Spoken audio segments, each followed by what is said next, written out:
So Ray and I are going to give you guys a little tour today on our changing career landscape and how you guys can job search over the next few weeks and coming months, as you know, this is going to be a slow shift. So we just want to preface all of this and the upcoming agenda when Ray changes the slide then. But we just want to preface this with none of us have the magic wand. We don't have all of the answers to give you the perfect result, but what we are going to give you is some helpful tools, tricks, and tips that are going to get you through a job search currently with what's going on in this landscape. So there's going to be things you've heard before, and there's going to be some things that maybe you haven't heard before. But overall, we're just going to cover some things, what we don't know, what we do know, navigating the engineering job search right now, what that looks like, search methods, tips for networking, because networking is just as important now more than ever, video interviewing, because that's going to become a lot more common as we go through the next few weeks, months, and then just some ideas for things you can do as an alternative to summer plans for 2020, as maybe your job search might take a little bit longer than expected, just so you have some ideas to go along with your search. So generally, when we are talking about employer recruiting, there are more unknowns than there are knowns. And I know that's not the thing you want to hear, but the thing we want to emphasize is the fact that everyone is dealing with this. We are all in the same boat. So you're not the only party that is going to have all of those unknowns. It's every single individual, from the recruiters to the employers to the CEOs to engineers and other staff members. They're also dealing with this as well. And just so you know, things are changing daily. So the what we were hearing at the end of March, where some employers were like shortening internships, had turned into cancellations by maybe mid-April. So things are changing daily, and it's good for you to stay abreast of those changes and seek out help when you need it. So please use us as resources to help you stay abreast of those changes.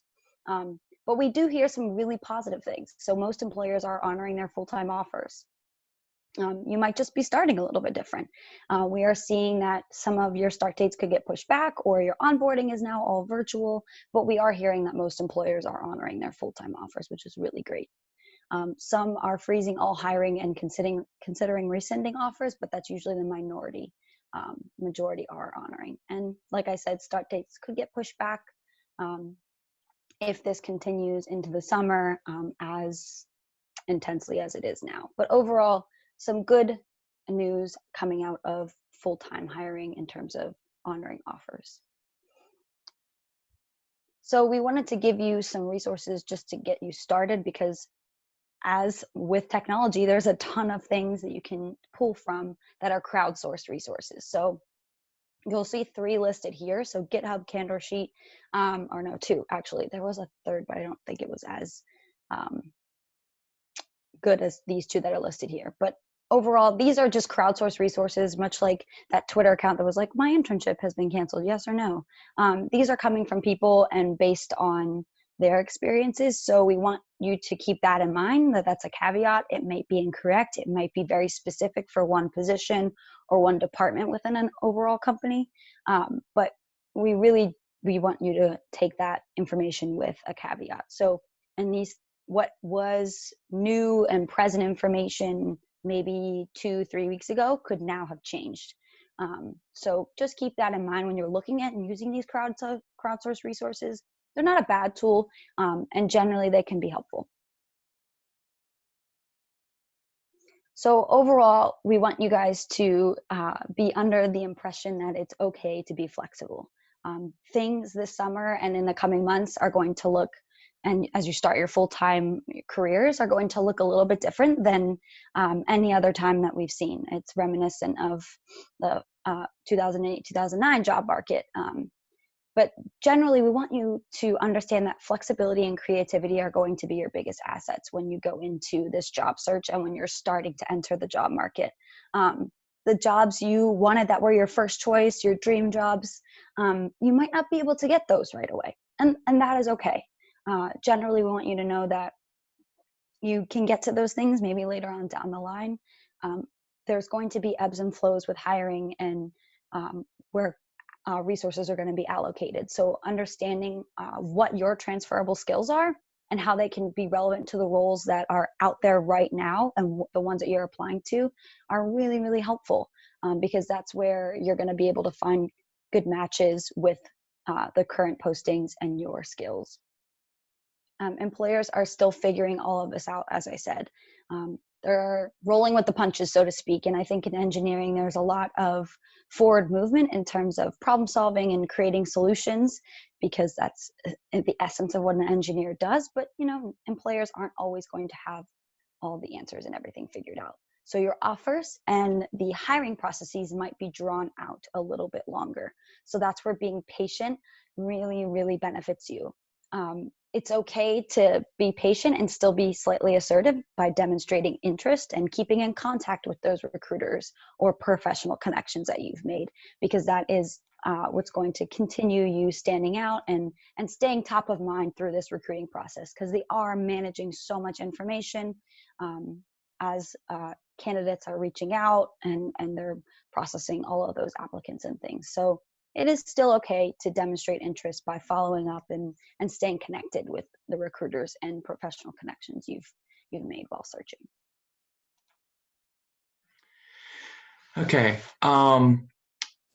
Basically, you don't want to stop applying. And actually, one of the things that you really want to look at is the dates that jobs are being posted. Anything that is pretty much before March, then you want to really look at that and say, is it as up to date as it could be? Is it still a legitimate posting? So when you are looking at these job leads, the things that are more recent are ones that I would definitely jump on, because you really have to ask yourself, is it, still viable? In this type of environment, things will be changing rather quickly. So when you're doing your searches, definitely putting in there recent dates, and definitely when the job postings come up, look to make sure when they were posted so that you're not applying for something that possibly was posted in January and may not even be relevant. One thing about these postings is, depending on the industries, it's going to basically move through in waves. Some industries were affected immediately. Some industries, they're figuring things out. There'll be more postings later. So it does kind of cycle through, and it is always in flux, because as this virus kind of morphs and people get used to or figure out what they need to do for their business, it's going to adjust when they're putting their normal postings out, when they're starting their job, their new hires, things like that. And this is not just in the engineering sectors, this is through the entire economy. So one of the things to remember is, not only are you going to have probably fewer job postings, but there's going to be an increase in the number of applicants, because people who may have started a position a year or two ago, they may have been furloughed or laid off. So there's going to be more people in the talent pool, so it's going to be more competitive. So when you see something that's of interest to you, jump on it and apply now. All right. Also, be responsive to the market.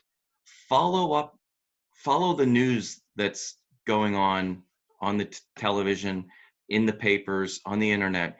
When you hear of a company that is actually flourishing because they're providing a service that's relevant to either the resources for the pandemic or whatnot, or like Zoom or Amazon, all those types of things. Pay attention to what's being put out there. And if you hear of a company you never thought of, definitely research them and see if they have any openings. If it is a good match for you, definitely apply for it. Okay. The other thing is you want to put out as many applications as possible because it increases your chances. One of the things by doing that, you may hear more no's than what you are accustomed to. Don't let that get you down. It's going to happen. So be persistent, keep applying, and it will get better as things progress. You definitely want to maintain your focus. When you're going through your job searches, sort by the most recent postings. Like I was saying, the most recent is the most reliable. Also, you want to be flexible in the types of jobs and job titles and even industries that you are applying to. They may not be the industries that you typically have applied to in the past. They may not be companies that you have heard of, but the more wide your view of these different types of jobs are, the better your chances of finding positions that you would, like to do. Also, when you're looking for employers to apply to, you can look on LinkedIn. They have a new offering. It's called #NowHiring, and they are posting jobs from companies from all different industries. So you can get like an instant listing of companies that are looking right now. And also checking out the Wall Street Journal that every student has access to, and you'll have that as long as you have the Andrew ID. So the big thing too is to really focus on your transferable skills. So the things that you have learned in the classrooms, the things that you're learning in your labs, but also the skills that you develop in your extracurricular activities. All of these things are what you are bringing to the table. So you can look at the job postings and kind of pull out those transferable skills that they're looking for that match the skills that you have, okay? But also think about, what is it that I want to learn on the job in my first year? These are the types of things that you can actually look for, and there also can be points of conversation when you are going through the interview process. And like I mentioned previously, you want to focus on the industries that are in need now. Like I was saying, Zoom, Amazon, the healthcare industry, anything like that. Because those are the companies that are, have definite uptick in their hiring.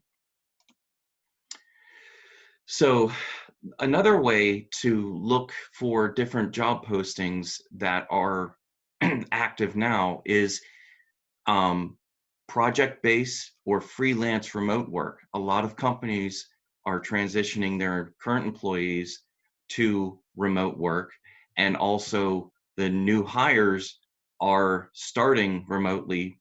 And then once this virus runs its course, they will then be bringing people back onto onto their site. So one of the things that you need to remember is you want to present yourself as somebody who can tackle the problems,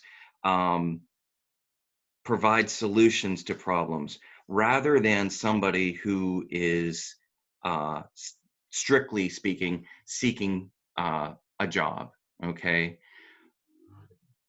the skills of being a problem solver are what they actually like to see from Carnegie Mellon students and grads. So promoting those skill sets and actually the interaction of where your skills and the skills that the job posting is looking for, where they interact. That's the things that you definitely want to emphasize.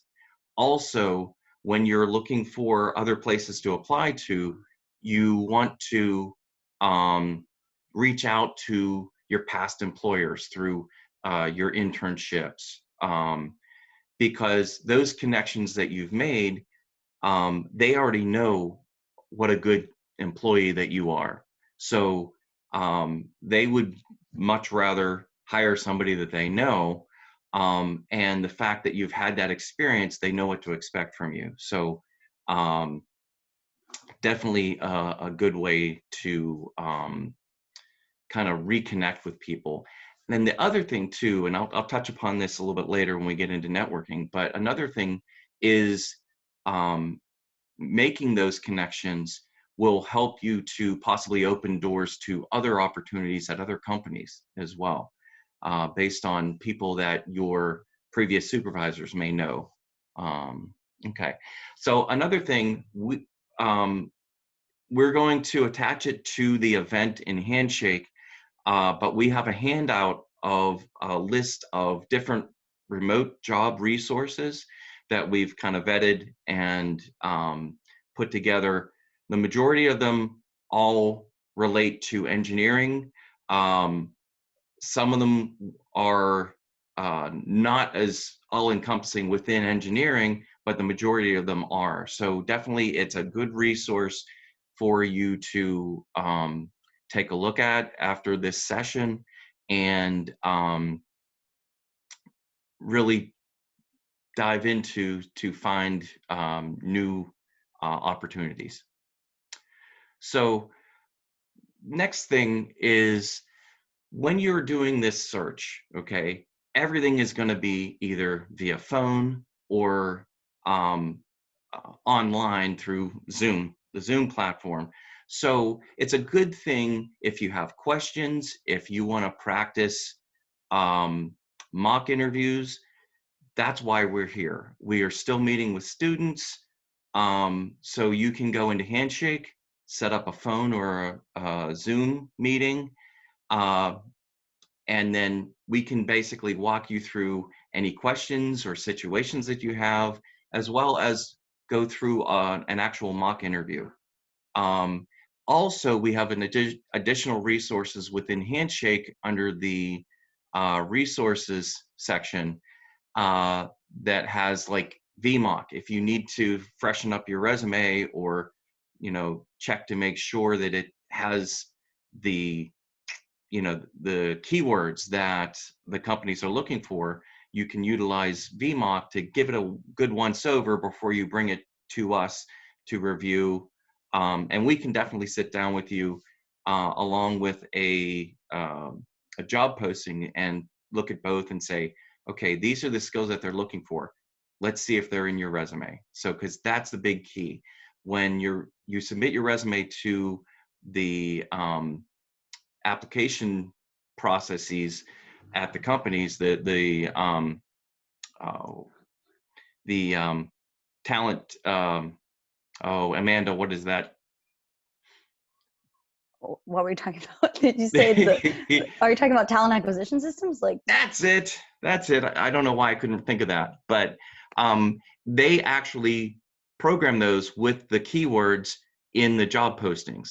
So it's important to have those in your resume. Now, you don't have to do a new resume for every position, but if you look at a number of different postings that you're interested in, make sure that what you'll see is there's some common language that they use. You want to make sure that those skill terms are also included in your resume.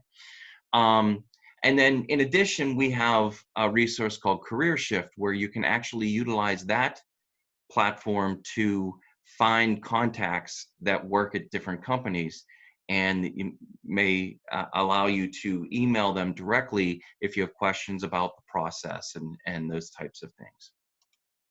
Okay, so I had alluded to this a little earlier, networking.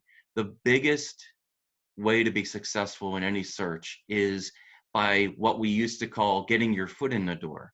Um, a lot of times having those referrals from people that you know or people that you've connected with within a company, it is 10 times more successful if you get a referral um, for getting either the full-time or the internship position. So basically what you want to do to be a more efficient networker is go onto your profile, make sure that it's up to date. It has your projects, it has your experiences. If you can even get referrals of people that know your work, to ask them to post it onto LinkedIn. But all these things will help get your profile noticed, because a lot of HR people, recruiters, are using the search functions on LinkedIn to find new applicants. And then also reaching out to alumni.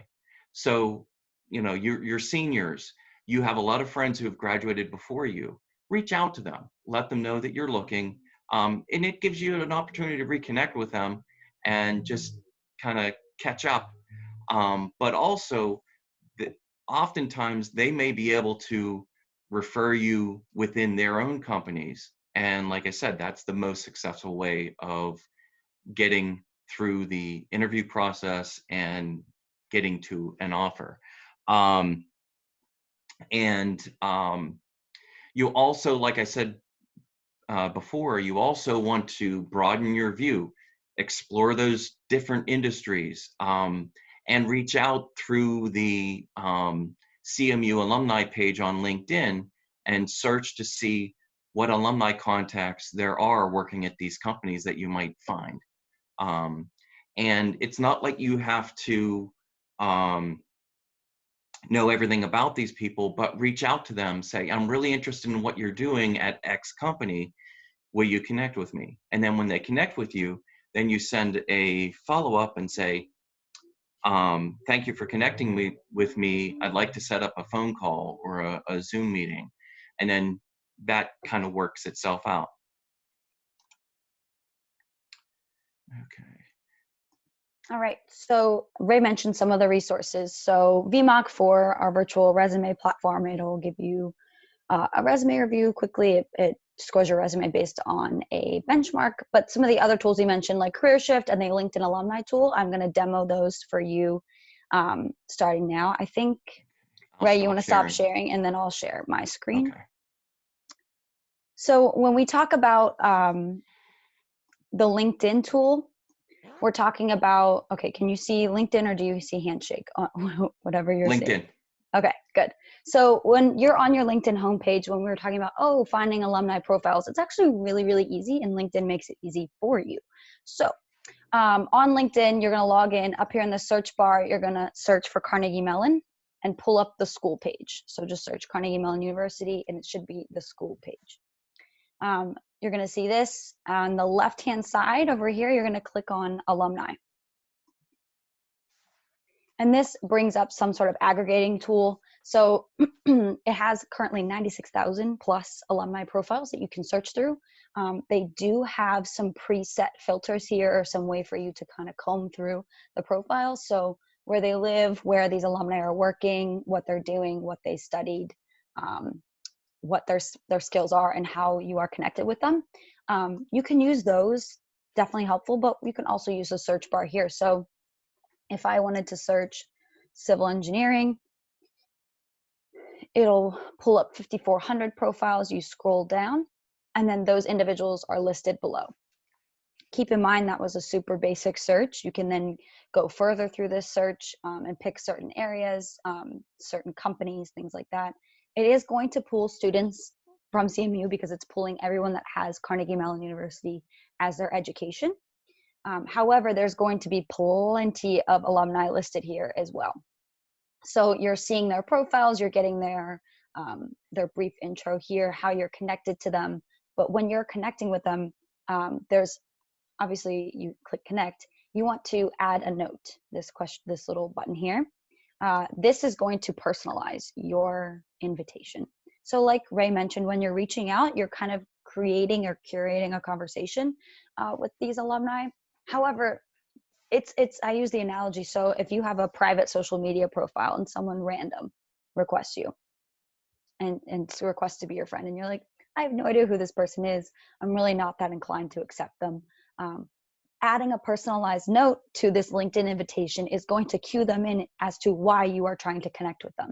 So it obviously you only have 300 characters, so it's going to be short, sweet, and to the point, but who you are, what you're doing, and why you're reaching out are the 3 points that I usually tell you guys to hit on in those 300 characters. So, hi, so-and-so, I'm a recent grad, a recent chemical engineering grad from Carnegie Mellon, would love to connect to talk more about your career path at Dow Chemical. So that's just one way that you can kind of get across the who you are, what you're doing, and why you're reaching out, or the purpose of you connecting. Absolutely recommend you doing that, adding the note, because that's what's going to cue them in as to who you are and like what's the purpose of you connecting.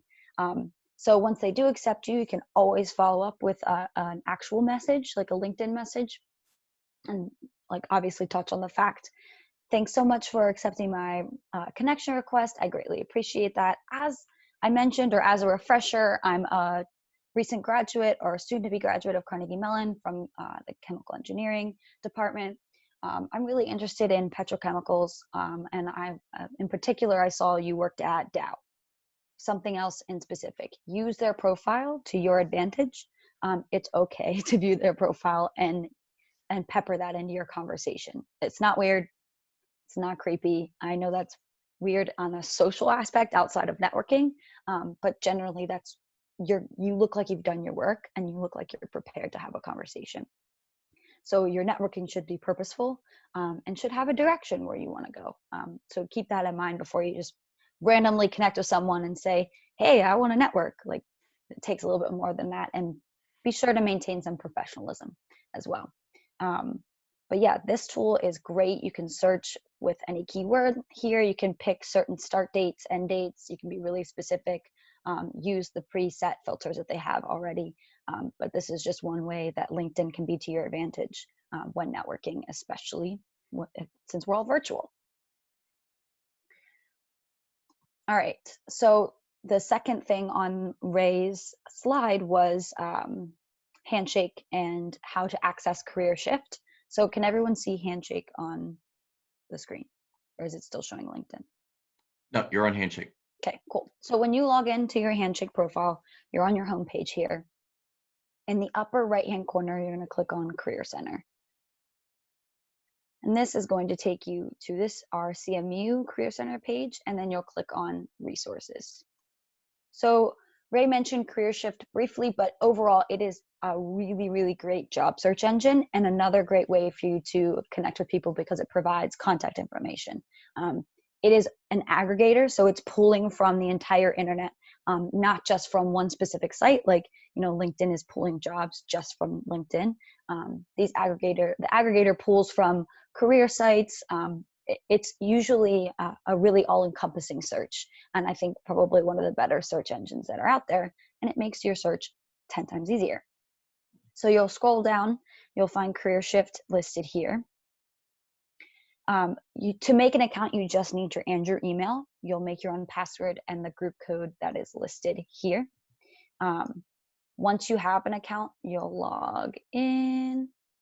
Can everyone see that I have Career Shift pulled up on another tab now? Yep. Okay, good. So you'll log in, and we're just going to say try it out. The 3 tabs you're going to use the most on here are jobs, contacts, and companies. So for jobs, this is the search engine I was talking about. So if we wanted to do transportation engineer as a sample, and we wanted to toggle on some advanced search here, it looks like Career Shift also has a remote work and work from home button now, so that's great.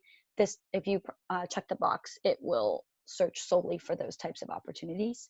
You can specify location, so if you want to be in a certain metro area, if you want to find the most recent postings, I suggest using this filter feature. So if I just did transportation engineer, it's going to bring up a boatload of search results. So there's 2,000 postings that it just pulled. So within this list, you can save this specific search for later. If you click on any of the job titles, it will open up that job posting in a separate tab for you. And it leads you right to like whatever applicant tracking system that company uses to post their jobs. It should be opening the job posting, but it'll take you right to how to apply for the job. It's a great resource. Everything's all in one place for you. So say, for example, you find a posting, you've applied, and now you want to follow up. There's a great way to find contact information, and you can access that from a couple different places within the interface. So right now within a job search, say for example, you want to follow up on this role with the Texas Department of Transportation. Click Find Contacts, and it looks like it found 5,000. So it's way too many to sift through. You're going to toggle on by position. And typically when we're telling you to find someone to connect with, we really want you to be focusing on recruiters or talent acquisition specialists. So those are the individuals that work in HR.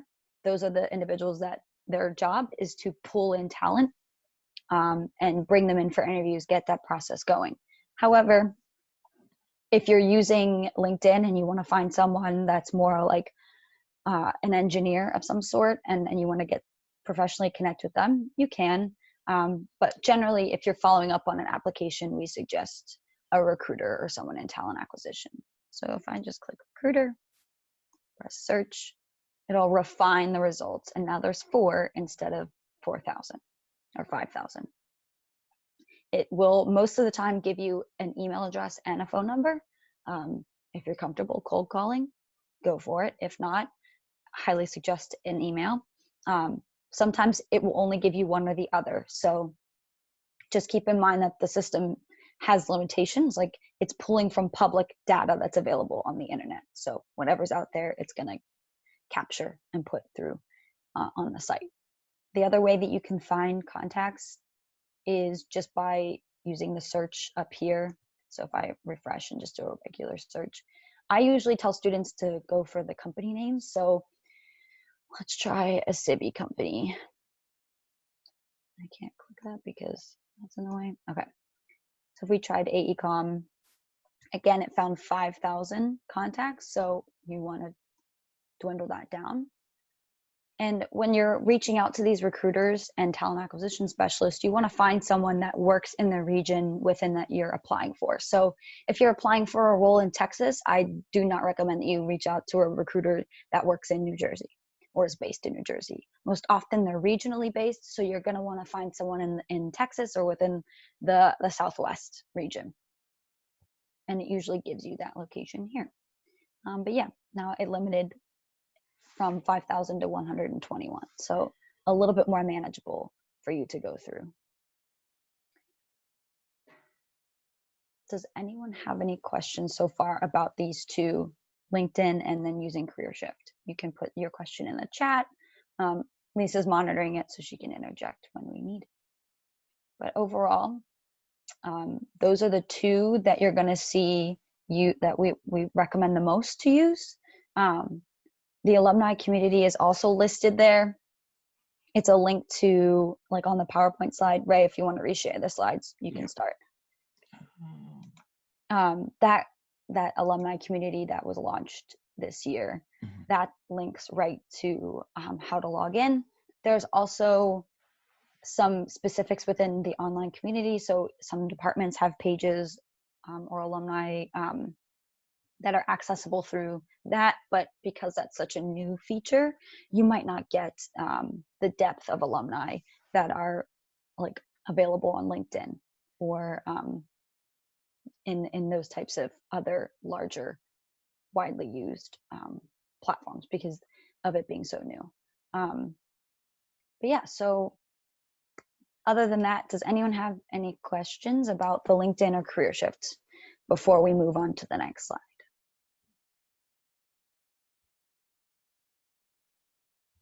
All right, Ray. All right. Let's see if I can do it. There we go.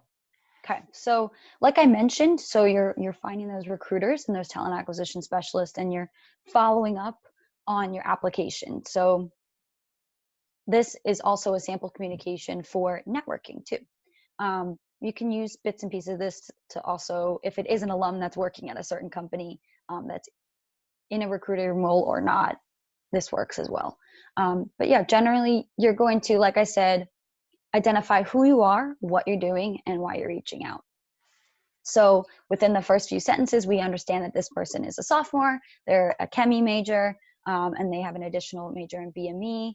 They looked at this person's profile, and this person has a career in pharmaceuticals that they're reaching out to. They've connected themselves to that area of interest, which is pharmaceuticals, by saying that's a passion and they want to learn more about pharmaceuticals in general. And in the end of the sample communication, you have the student being a little bit direct and asking for time to chat by phone or via Zoom. I recommend that you give some sort of direction or be a little bit more assertive when, like this, for example, in this communication, because we don't just want to say, well, you're welcome to reach out to me when you have time. No, like you want to give some oomph to it and be a little bit more assertive, because that helps them plan according to what their schedules look like. And that gives them an idea of what you're looking for and that you're interested. So at the end, they thank them for their time and how they look forward to hearing from them, which is also important. So showcasing your appreciation and enthusiasm throughout and maintaining your professionalism. So overall, you're signing it and then also giving contact information as well. This is just a general sample. What is most important is that it feels authentic to you and feels organic. So it matches what your areas of interest you have, what you're seeking and why you're reaching out, and how that relates to that person that you're reaching out to.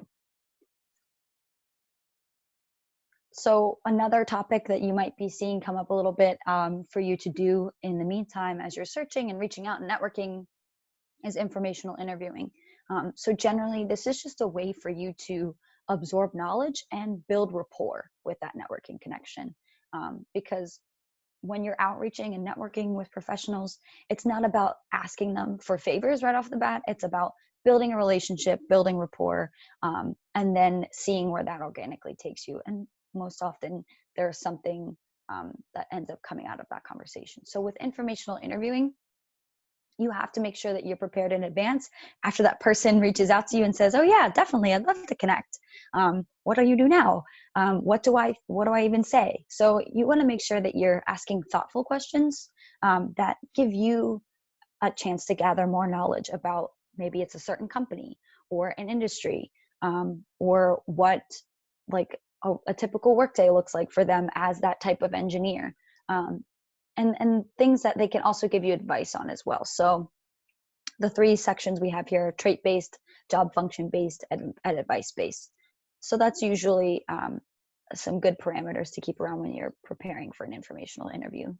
Anything that's going to help you learn more about the application process, that industry, that company, what skills are needed to be successful, things along that line will help you in the long run.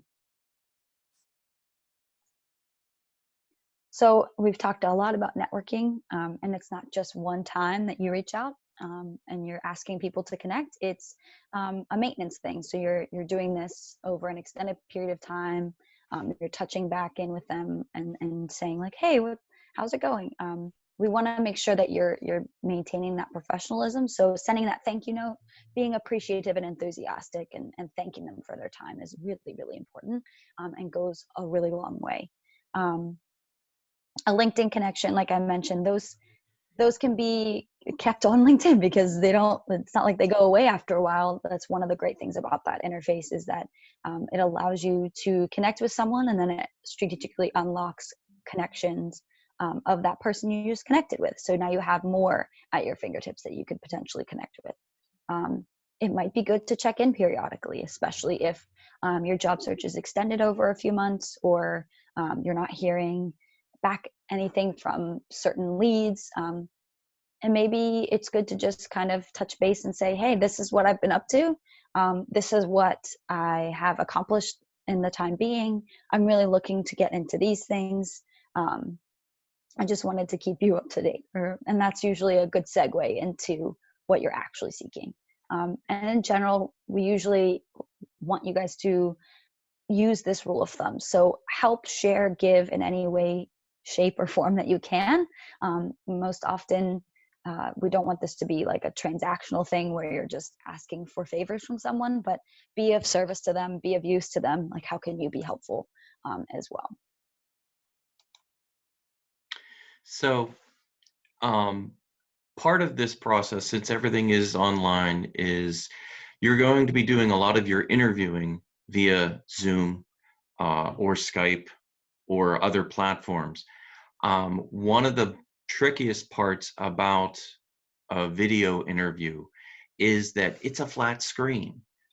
It's not like it is in person, but it's not like actually being there where you can sense a person's reactions. You can see, if they're still engaged, um, or if they're kind of dropping off and you're losing them. So it's where you need to kind of emphasize is if you're excited about the interview, which if you weren't excited, you probably wouldn't be doing the interview, but you want to let that excitement show. I'm not saying you have to jump up and down and dance or anything. But what I'm saying is if it's okay to smile, you want to project the excitement that you have, the energy that you have. Um, Earlier in the presentation, I was talking about being a problem solver and excited about what you're doing. It's the same thing when you're actually on the video interview, okay? One of the things about a video interview in opposed to an in-person is the timing is a little bit different. It You may seem like you are talking for a long time, and what you want to do is make sure that when you go through to answer a question, you actually use your own mental outline based on the STAR technique: situation, task, action, result. But use that as a mental outline, answer the question that was asked, hit those points, and then end. Okay? Because what will happen is if you may not pick up those clues as you would for an in-person interview, um, you will find yourself continually talking on and on and on, and the interviewer might lose interest. Okay, so whatever question that is asked, you want to answer that question specifically, concisely, and completely. Okay, what actually might happen to the interviewer is they're in a different environment. They may be distracted by background noises or phone calls or something like that. So that's why when you're answering a question, you want to stick to your points and complete the answer. Okay. But also, one of the things that a video interview will give you the opportunity to do is to utilize a video portfolio or a visual portfolio of your work that you've done in past experiences, in class projects, personal projects, those types of things.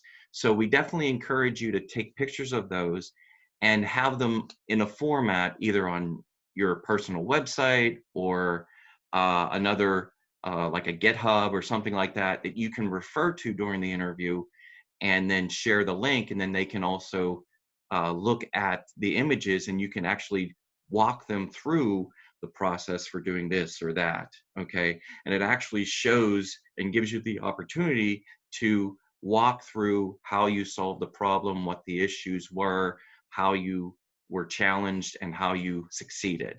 Okay, so the biggest thing is you just need to be comfortable with sharing what you have and the knowledge that you have. Um, in preparation for video interviews, we have another resource on Handshake in the same area that Amanda showed you for Career Shift and VMOC. It's called Big Interview. And we actually did a workshop in March on preparing for virtual interviews. And the link is here. And then when we upload this to the event after our workshop is over, you'll be able to access that link to that video presentation. And also, as you go through Big Interview and you work through the modules and you answer questions and record them, you can then, once you've kind of gotten your areas where you need assistance, you can schedule a mock interview with your career consultant and say, you know, I work with Big Interview and I've had trouble in these areas. Then your career consultant can directly relate your time in the appointment to working on those parts of the interview. And then also LinkedIn has a new video interview feature that I definitely recommend everyone take a look at. And the more resources that you have to kind of refine the edges and get more comfortable with this platform, the better, and the better your performance and more successful you will be. So when you are, you know, we're getting close to graduation. You know, everybody has their plans. I want to do work for these types of companies, or I want to go to graduate school, or whatever. Plan A may not actually work out for now. So it's always good to have a plan B, C, and D. So it's important to, you know, update your resume. Make sure you look at the cover letters. Make sure that both the resume and the cover letter has those same key terms that will pop you on those applicant tracking systems. Work on your pitch when you go to introduce yourself to someone. And definitely, really importantly, clean up your social media accounts. Make sure your Facebook, your LinkedIn, all those other types of platforms are professional looking. So. Yeah, so as Ray mentioned, if you don't want them publicly accessible, make them private for those social media accounts. And not just updating your resume, but making sure that like your Handshake and your LinkedIn profile are filled out, are robust, include updated information. That's really important. When you're searching, it might be that you need to work on your search daily. That either it could be seeking out new companies, looking for more new postings, completing and finishing those applications. And obviously that's the most important part. You have to apply. You're not going to get these out of thin air. You're going to have to finish and send in those applications. So like Ray mentioned and I mentioned earlier, the newer postings, you really want to get on those quicker rather than slower. So finishing up those applications in a timely manner would be good. So that way you're in that first wave of applicants, and it increases your likelihood of being contacted by recruiters and by companies. Networking, that could be something you're working on weekly, daily, but generally you're building new connections, refreshing old ones. Yeah, reaching out, finding ways to humanize that application process, since most of your applications are going to be online and in applicant tracking systems. So you're developing new skills in some way, maybe. So in the meantime, it might take a little bit until you get that first full-time opportunity, or until that offer comes across the table for you. So in that meantime, if you're applying and you're finding some downtime, it is probably in your best interest to develop some new skills. So that could come from online classes, that could come from different certifications. There's LinkedIn learning courses, could come from webinars. It could also be that you're starting to look into the PE certification. So I know with a lot of my civil engineers, they're prepping and practicing for the EIT exam. So those are all options that you can do in the meantime to kind of build skills and keep moving forward. Volunteer work is also one that's going to be reflected upon really positively right now. This is an issue, and what's happening in life is it's affecting everyone, and it's not affecting everyone equally. Others are having a tougher time. So making sure that you're you're doing some meaningful volunteer work if you can, if that's something that's feasible for you, and something that you really like to do. It'll look good on a resume in that meantime to fill that gap. Developing a personal project or a business plan. So some of you, with being engineers, you like steps and you like processes. So maybe you're creating a plan for yourself, and I need to send in a couple, like 5 to 10 applications this week. I'm going to follow up on like 4 of them next week, whatever that might look like for yourself. And personal projects are great ways to not only build skills, but showcase your investment and your interest in growing and challenging yourself. And employers look really highly on those things. Creating an online portfolio to showcase your projects when applicable. So I know in certain disciplines this is more applicable than others, so it's not as applicable to my civies, but with MECs and BMEs, it also is applicable to you as well. It might be a good idea, like Ray said, it could be another tool for you to showcase yourself professionally and your skills. Much like you have a resume and professional online profiles, a portfolio can do the same thing for your work, and just do so in a visual based manner, which might do your work more justice. Ray, do you have anything else to add for that? And the biggest thing, like Amanda said, right now, employers know that everybody's plans are thrown up in the air. So they do look for, okay, if they're not working full time at this point, what are they doing? So these suggestions as far as volunteer work, personal projects, these are what the employers are really going to be looking for. And they're basically going to say, what have you been doing? So being able to answer that question, and with definite end goals in mind, and products, maybe like working on a personal project and things like that.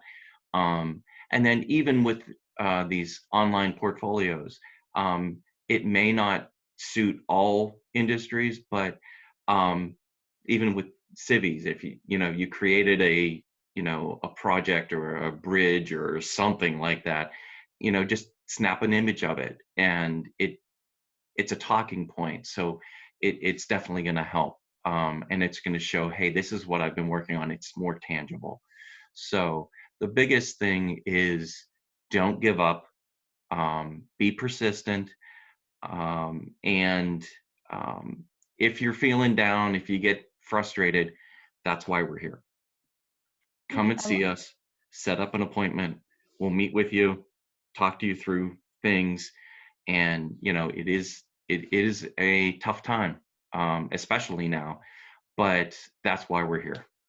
Yeah. And we generally provide alternatives or things to do in the meantime when you're searching for jobs. It's not a way to push the toxic productivity, but do what is working best for you in that moment. So take care of your mental health and your overall well-being first throughout that job search, which we do have a webinar about coming up for new grads. But overall, we just want to provide you guys with some things to keep in mind and choices. So does anyone have any questions? You can type them into the chat, you can raise your hand, or you can just interject, like, if you want.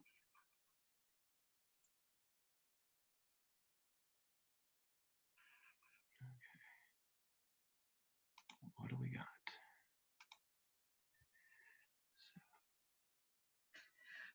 Amanda, Ray, maybe does anyone want to share like how their job search is going? Are you guys just starting your searches? Have you been having some success, or are you finding some things especially difficult? If anyone wants to share. Well, we did have one question in the chat box. It looks like when we connect with someone, you mentioned that it was important to share, give back. What are ways that we can do that as a student or young professional, that the connection is not transactional? We just don't want you focusing on asking for something right away. So it's okay if you don't have something like tangible to give to them, but overall, why we said that was for you to put a lens on what makes you a value add to that company or to that role. It's not so much important for you to have something, you know, like a cake. You're baked. Yeah, I baked a cake for you. Here you go. Like that kind of thing. It's more so like it would be advantageous to bring me on your team because I have extensive experience, or I've worked personally in these areas and I noticed that this role requires this skill, and I've worked on that in these areas, or something like that, where you're giving your value add, and emphasizing what your value add is to that company or that role. Does that Right. make sense? And Ray, do you have anything else to add to that? Yeah. With networking, it's not always an instant I can help you right now, or, you know, as a student, you know, you may not have a whole lot to give, but going through that process, if you are assisted by an alum or whatnot, you'll remember that. And then a couple years down the road, when a student reaches out to you, you'll be like, hey, I'm going to definitely try and help this person. Maybe I can refer them to a position within my company, or I have a friend at another company, I know they're looking. So that's what we mean by really sharing and giving back.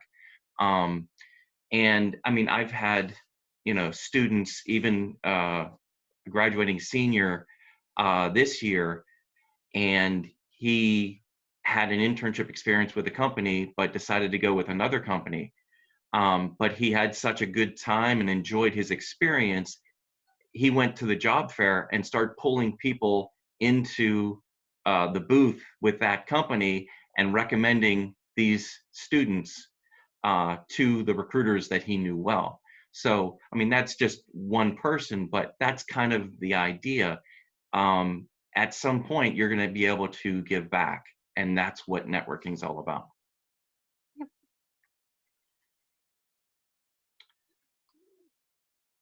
You're welcome.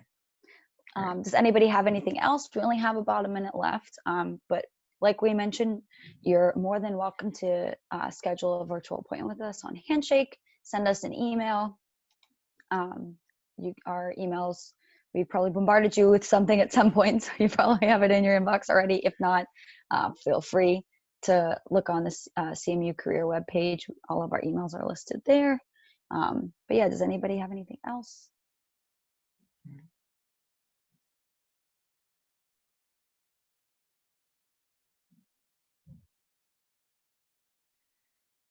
Okay, well, if you do come up with any questions, or you have any, you're talking with your friends and they have some questions, please just shoot us an email, refer them to us, because we are here to help you through not just this, but we're here for you.